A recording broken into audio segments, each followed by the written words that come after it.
Hi there, Rockstar, and welcome to Stand Out, Get Noticed. I'm Christina Canters, speaker, coach, and founder of The C Method, where I help high-performing professionals and business leaders to build powerful communication skills. You can learn more at thecmethod.com. Now, each week on the podcast, we address a different topic to help you build a success mindset, present yourself with confidence, build strong relationships, and be an all-round better human. You are very welcome to join our community on Facebook if you haven't already. Search for the group The C Method Rockstars or go to thecmethod.com/community. We can't wait to connect with you in the group. Now, do you hate the idea of selling? Whether you're a professional and you need to sell yourself and your ideas to management or when interviewing, or whether you're a business owner who needs to sell your products or services to clients, selling in some shape or form is a skill we absolutely need to have if we want to succeed in our career or business. But what if you see selling as being icky, pushy, arrogant, or something you're just not good at? As you're about to find out, there is a way that we can sell ourselves in a way that feels good and gets results. And it's not even called selling, it's called serving. And joining me on the show to talk more about this is the authority on cultivating a strong serving mindset, and it's the wonderful Farnoosh Brock. Now, I'm so excited to be introducing you to Farnoosh this week. She is the founder of Prolific Living, where she helps business owners, professionals, and leaders how to choose selling over serving to build profitable, sustainable businesses. That's her speciality. She is a widely published author and has a new book coming out called The Serving Mindset: Stop Selling and Grow Your Business. And we'll be discussing some of the concepts in that book today.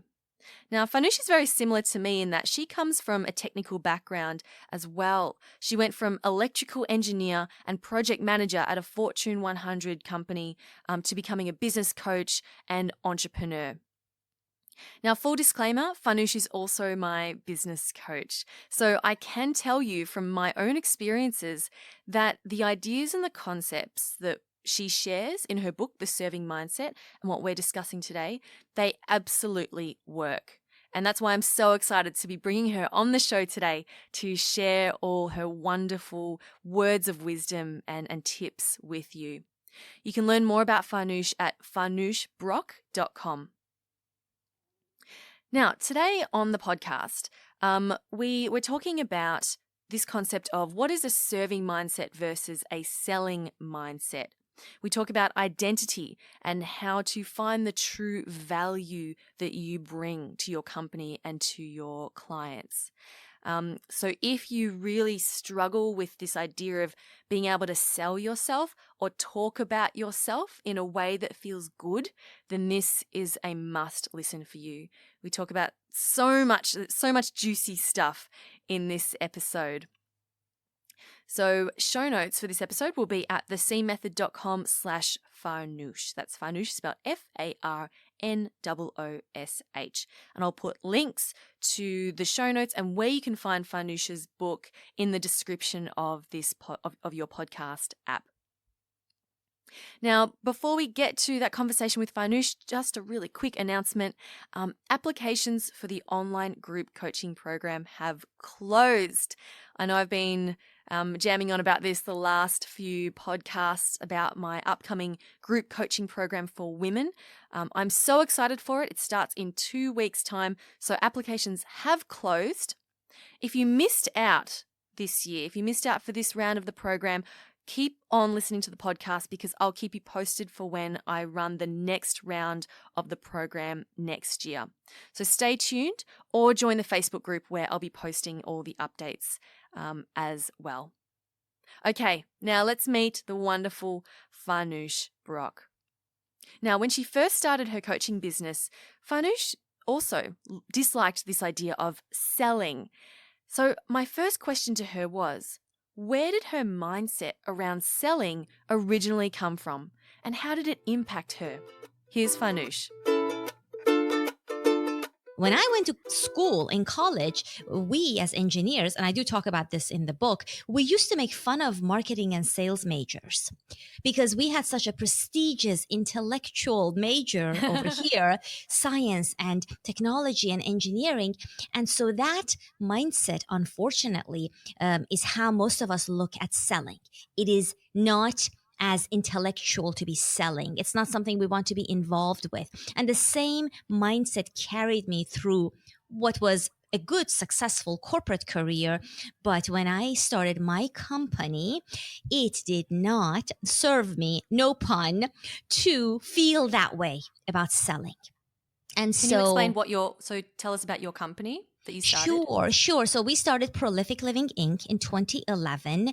And today I work with business owners, leaders, professionals. And my specialty is right now to help them change the conversation they have with their prospects, with their clients that they hope to continue working with, from selling to serving. And we also have a number of programs and products and books online. But when I started my program, I learned every aspect of running a business, Christina, and I certainly tried to incorporate marketing and sales in the traditional sense into my business because I understood that it is it's an essential, it's a non-negotiable, but it didn't feel good. And so the traditional ways of pitching or the sales tactics that come from a scarcity mindset, I would do them because I felt I had no choice. And it did create some level of success, but there was this compromise that I didn't feel like I was at integrity. It didn't feel good. Can we just dive deeper there? You mentioned scarcity mindset. Can you explain what that is and what was running through your mind as you were having these sales conversations? Yeah, so that's a good one to go into because I see when we focus on a selling agenda, whether we do it overtly or at the back of our mind, in our subconscious, when we are in a conversation, we have a sales agenda. And that comes from focusing entirely on our own needs, which then compromises the needs of your prospect. And also it comes from the place of, oh my God, I have to close this client because who knows when is my next client or my next prospect. And I use the word prospect, and that is just to define it. It's for people who have yet to buy from you. They may never buy from you. These are people who are interested in your products, in your services. And if you're in the professional world, and I do want to talk about that application as well, it's you. You are the brand. So the market is interested in you and the value you bring to the workplace. And so if you feel who is in front of you, the opportunity in front of you is one of the few that you will encounter, you will feel a sense of mild panic, like you really need to grab it and have it. And that mindset is the scarcity mindset. It's the there isn't enough opportunity out there for me mindset, which really sets us up in a poor way. And it's not attractive. It doesn't allow you to show up with energy, with creative energy, with your genius, which you possess, all of you do, and to be able to be of service. It robs you of all of that versus the serving mindset, which fortunately I stumbled on some great role models in the coaching profession and I adapted this. I put it into practice because I was very skeptical at first, Christina, and I saw it work. And so did the members of my mastermind at the time. We were just experimenting.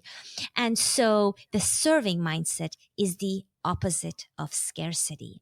The serving mindset shifts the attention from you, the person who is offering your gifts, to the person in front of you, to their needs, to how you can help them in any way possible. And this is really good news if you're an introvert, because we don't want the spotlight on us. We want the spotlight to be somewhere else so that we can relax and be of service. And you know how to be of service. You don't need to go to a class to learn, oh, this is how I serve, this is how I help. You know how to do that, but you feel that may not be enough. And so we have to resort to this selling technique. So in the book, I'm going to say this and then turn it over to you. But in the book, I talk about changing the mindset and then the approach from the selling, the scarcity, to the serving, the abundance. And the serving abundance, the way they relate is that you believe that if this person in front of you, this prospect, doesn't work out, there is more than enough people out there who can more than use your services. And so you're relaxed. You are at your best. You are here to see if you can be of service, if it makes sense for them. If it doesn't, they move on, and you are available for the next prospect with that abundant mindset. Absolutely. Is that helpful? Yeah. Yes, for sure. Thank you for defining the serving mindset and scarcity as well. Mm-hmm. So this could also apply to someone, say, in a job interview, would you say? Mm-hmm. Mm-hmm. Absolutely. Yes, let's talk about that, because the selling, it applies to us, all of us. You are selling yourself, your own worth, your contributions, your value, your ideas, your insights, or if you're in business, your services, your products, your brand, what have you. So if you are going for a job, if you're hoping to secure a new job and you are at an interview, if the thought in your head says, I really have to get this job. I really have to get this job. Nobody has called me for the last 3 weeks. I need to get this job. There may not be another job for me. That is the scarcity mindset, and it's normal to feel that way. And I would say if you are feeling that way, get curious about the influences around you. Who's making you feel that way? What is making you feel that way? Is it a certain website? Is it a certain person? Is it a certain cultural element? So that you can at least become aware of it. But if you feel that way, you are in a scarcity place. And I promise you, no matter how brilliant you are, you will do poorly on that interview. And that's not fair to you. Can you just share how, we'll just dive into how, if when we have that scarcity mindset of thinking, oh, I have to get this job, how does that manifest itself in how we communicate and show up? Yes, great question. I knew you would ask great questions. So, yes, how? What does that even mean? And I have to tell you, I come from a very technical background. So all of this, I was very skeptical with how a mindset can actually manifest in physical form and then actually affect my interview results. But I have experienced this where you believe something, and that belief, it changes your energy. It changes your voice, your tone of voice. You may not notice it, but your tone of voice, if you are normally enthusiastic, it's very hard to be enthusiastic when you are worried and in a place of scarcity. And so you show up to this interview with a brilliant resume, a great number of skills to bring to this job, but your voice, if you're in person, your eye contact, it will be affected. Your body, your shoulders may droop. You may not show up with energy, with zest, with vitality, and the interviewer will pick up on that. Those are the intangibles that are huge deciding factors.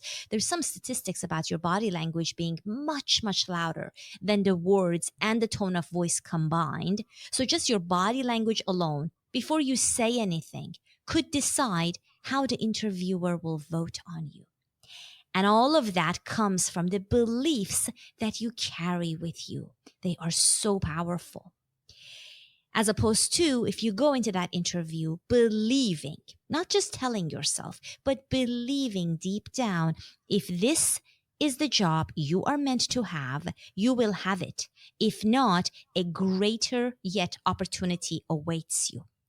And so you show up and you are there to see how you can serve this interviewer and how you could possibly serve the employer they represent.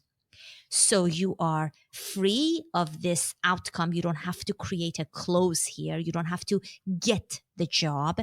You just have to be your brilliant self and let the chips fall where they may.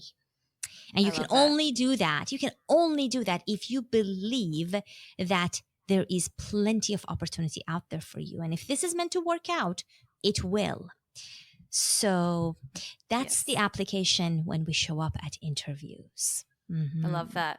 And something very powerful that you taught me was to, in order to overcome this scarcity mindset, was to love all prospects, yes or no. So to go into a conversation with a prospect and think to myself, whether they say yes or they say no or they say maybe, I still have so much love and compassion for them, and I wish them all the very best in their journey. And that really helped me to go into these conversations with a strong abundance, serving mindset. Yeah. And that feels great for us because we want to feel good. Like one of the main points I make in the book is I want to feel good, and I want you to feel good about everything you do in your business or your career. But beyond that, Christina, what you just said, loving our prospects, whether they want to work with us or not, that creates this deep trust and connection with the person. It's like a gift because it is so rare, and you will be surprised how many more opportunities that alone will bring you in so many different ways, because it's not black and white. You close, you win; you don't close, you lose. Or you get the job, you win; you don't get the job, you lose. That's very black and white. There are so many ways that opportunities can come back to you. If you make an impression on your interviewer, but they just can't give you the job because there is a criteria you do not meet, fine. This person, if you've made an impression, will speak highly of you to someone else, and everything is so connected. Don't be surprised if it comes back to you in another way, in a bigger way. Farnoosh, let's talk about value. I'd love to hear your thoughts around how we can better know the value that we bring to our clients or to our company, in order to then be more effective at talking about what we do. Yeah, fabulous question. So value is how you see yourself. How you see yourself and how you believe others see you or should see you. So, for instance, if you are in the corporate world, let's take that example, and I spent a lot of time there, you may see yourself as just a project manager. I hear this phrase so much. I am just a project manager. That innocent sounding phrase alone says you see your value as something that can be repeatable by others, that it has no uniqueness to you, that it is small and insignificant, and that you want to hide it. You don't even want to talk about it. So now you may not mean anything by that. It may just be a phrase you use, but the words you use do imply a lot, and you have to be careful. And so the value that we see, that's the way we see ourselves, is really something that I've never learned until I started my business, and something I hadn't even thought about. And so one way that I like to encourage you to think about it, let's say you are willing, but you have no idea where to start, I would say, look at the work that you have done, say, in the past decade. And if you're too young, then think about the last 5 years, all right? And so think about the outcomes, results you have created in your business, in your career, at home, with your family, if need be. What are those values? What impact have you made in other people's lives? And be factual here.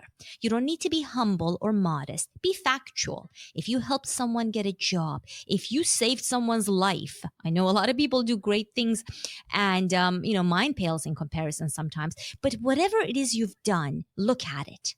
And then ask yourself, what is my value? Have I made a difference? How many differences have I made?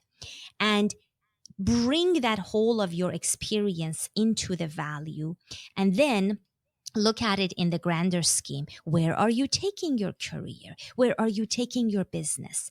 Where can you have your yet greater impact in the future? And how can you best position that value to people you hope to help in a way that doesn't diminish you, that shows you in the right light, if you will? And I know maybe I didn't make that as simple. I meant to keep it simple, but I really wanted to bring those elements that go into it so that you really you don't take my word for it. You really look factually at, oh, you know what, I do make a difference. I helped my executive get a better a renewal on that proposal for our company. I had a direct impact on that, and that may be worth $1,000,000, but more than that, your executive is happy, you made a difference to the company morale, what have you. See what you do for what it is, don't diminish it, and then ask yourself, what am I worth? If I can do that, what else can I do? And that hopefully starts to shift how you see yourself. It's not everything, because this is so deep and wide. We're just kind of, at the surface level. But at least it hopefully makes you pause and reassess that beautiful value that you bring. Yes. One of my clients recently had an opportunity to apply for a senior management role at her work, and she was told, you're giving a 90-minute presentation to management, you got to put together a slide presentation, blah blah blah. So she spent all weekend putting this long document together with all of her achievements, her values, her approach, why she's the best person for the job, and it took her a long time.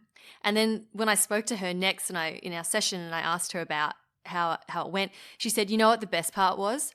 Putting together that presentation of all of my accomplishments and my achievements. She said it helped to build up my confidence a lot, simply going, like, reflecting and looking at all of the things I'd achieved. Because doing that enabled her to see all the value that she brought to the company, so that when she went into that presentation, she was able to talk about herself really confidently. Yes. So it was incredible to see that. And she said to her, my other client, they work together, and she said, you should do the same thing, even if you don't have a job interview coming up, but write down all the things you've done. So I love that you mentioned that, Farnoosh, because I think so often we discount our achievements, or we achieve something and we just push it aside and go, okay, next thing. Yeah. And we don't take the time to relish in what we've actually accomplished. No kidding. No kidding. I mean, I do that too. And my husband has to stop me and say, you do all these things, or he has to remind me. And I'm like, you know what? I do. That is brilliant. I am brilliant. But then I am rushing to the next thing. And so, no, I mean, it is a training. It is a retraining to appreciate and celebrate who you are.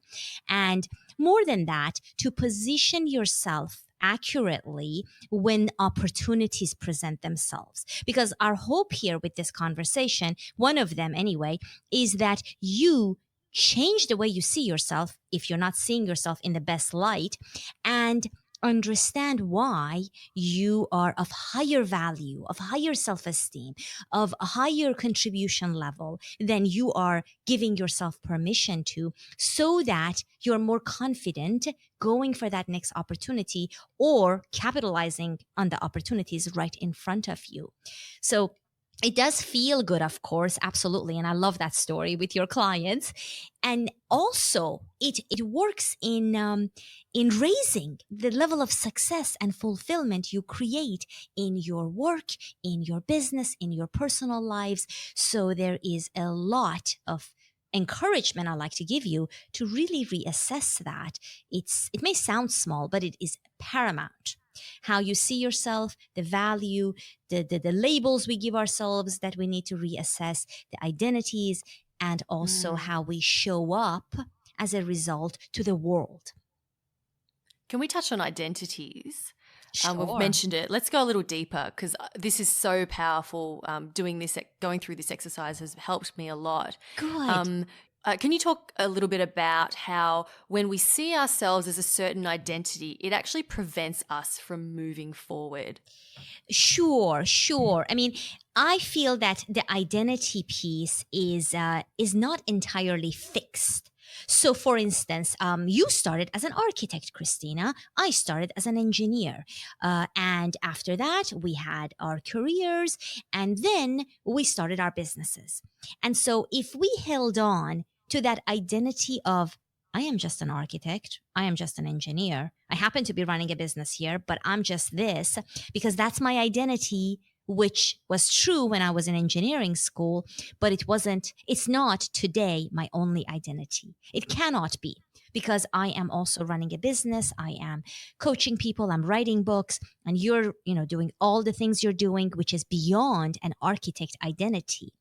And I think the thing that gets a little tricky for people is that they believe if they trade that architect engineer identity, so forgive my examples, you may have been whatever else, right? Or you may have started as whatever career.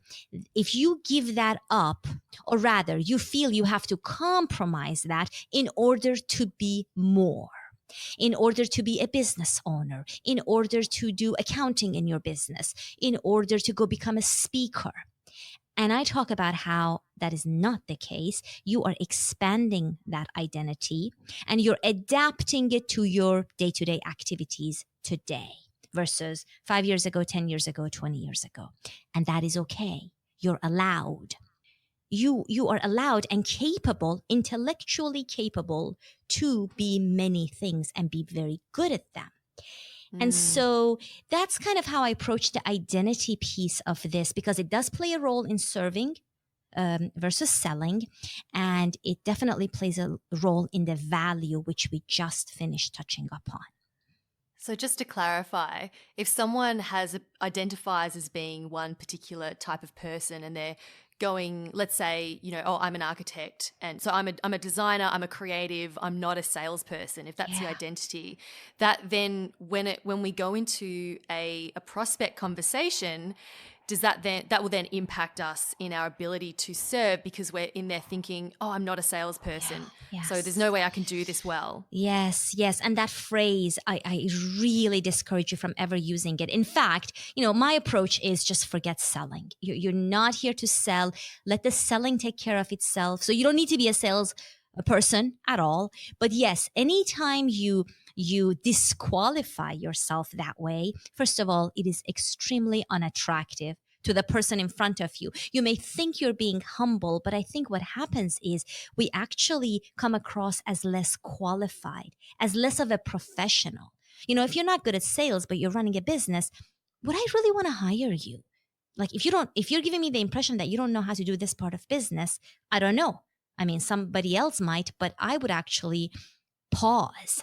So be careful what you say. But yes, that mentality certainly isn't true at all, because your ability to serve and help people is perfectly solid, and you just show up and you do it. But I feel that anytime you disqualify yourself, you are doing yourself a huge disservice. Of course. It's like when people get up to speak and they say, I'm not good at public speaking. And like they open a speech with, I'm not good at public speaking, or, this is my first time public speaking. And it's like, well, why should we listen to you if you're not good at public speaking? Like you're just basically telling us, yes, don't bother listening to me. But it's like you're up there to speak. Someone's asked you to speak. Yes. So clearly someone else thinks you're qualified to stand up there. So why are you telling us that you're not qualified to stand up there? And you know what? I do get it. And I really want to just, point the finger at our cultural conditioning, because we think I feel that part is a call for sympathy. Like we are saying to our audience in that example, Christina, please have sympathy with me. Don't judge me. I'm not a good speaker. I want to put this disclaimer out there. And instead, it has an unintended impact. We will look at you a different way. We lower our expectation. We wonder if maybe this might be wasting our time. It doesn't have the intended intention, but I think it's a call for sympathy. And I have compassion for people who do that because they don't know any better. They don't know how that is hurting them and not helping them. And so I hope your listeners take that on and then kind of do a self-assessment. Do I do that? You might be surprised. You may not even know, because you're so used to using certain phrases in your speech, you don't even hear it. And so it's good to ask a friend we trust, do I use this language? Do I come across as disqualifying myself all the time? And let them tell you. And if you do, just, give yourself a big hug. It's okay. But maybe start changing it and see how that change creates different results in your life. And if you like those results better, then go for it. You don't have to take our word for it, right? Yes, absolutely. I'm a big one for go out and try it. Test something out and see what happens. Exactly. Love it. Farnoosh, we need to wrap up soon, but I do want to ask one more question. For people who are listening to this and they're feeling inspired to get out there and start adopting a mindset that's going to serve them and serve the people they're speaking with, what would you say would be their first step? What's one thing they can do moving forward? Sure. I mean, we talk about mindset first in the book. So in the serving mindset, I talk about mindset. And by that, I mean the way you think. So it's really nothing that you do. It's just you think about how you see selling. That element of the business, a very essential element of it. How do you see it? When you say it, when you think about the fact that it needs to be done, how do you feel? What are the words that you use? And are those words positive? Are they neutral? Are they negative? And so I would say you're doing a self-assessment first just to see where you are, where your thinking is rather. And we all know how we feel about something. You don't have to tell anyone, but you can be honest with yourself. And then ask yourself if that is helpful. And what is it that you need to do to change that? What are some options that you have? I really believe just starting with how you think about something, and this applies to anything in life. When you are stuck in some place, change the way you are thinking about it and get really curious about what other ways you could think about it and still achieve your results. So it's about being very much stubborn about your goals and where you want to end up, but being flexible with the approach. And if your thinking hasn't got you where you want to be, you can change that thinking. And if you like more of what I'm talking about, then I talk about that at length in the book, where we really tackle the mindsets that you need to come from a place of serving and just forget about selling, but still do it in such a way that the selling organically happens if it's meant to be, if it's the right fit. Love it. Thanks, Farnoosh. Yeah, you bet. So I know you talked a little bit about your book. Would you mind giving us a brief overview? Sure. And I'll do the short version because I know we need to wrap. So it's called The Serving Mindset. Stop selling and grow your business. And we really talk about how you stop selling and how you adopt 5 mindsets, which then tackles all the associated limiting beliefs. What are the things you believe that are just not serving you well? And we talk about the practical applications of these in your business, career, your life. How do you actually take a mindset and apply it to, say, a dialogue, a conversation, an interaction, a relationship, and make it really practical, because I'm all for practical, tangible, actionable. And we give you a lot of stories. Christina's story is in the book. I have some other case studies for you. And we have a lot of insights that I would say are rather unexpected, because they were unexpected to me as I discovered them, and also simple and accessible for you to apply. So I hope that helps. The publication date is November 6, 2018, and I believe it will be available on online stores, Amazon and Barnes & Noble, or you can just reach out to me, and I'll see what I can do to get you a copy. Love it. Thanks, Farnoosh. Where can people find you?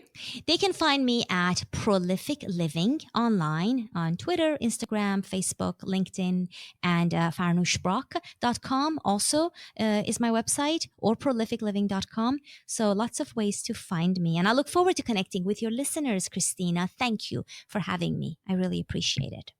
You're very welcome. Thank you so much, Farnoosh, for joining me on the show. Thank you. Cheers.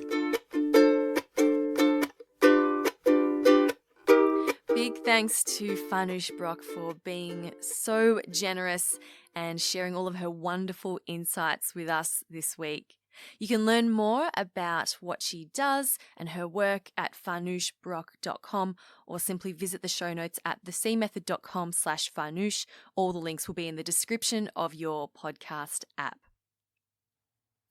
Now, if you've listened to this episode and you've thought to yourself, wow, I have a friend or a colleague who could really benefit from hearing this, who would love to learn how to start serving and stop selling, then please do share this episode with them.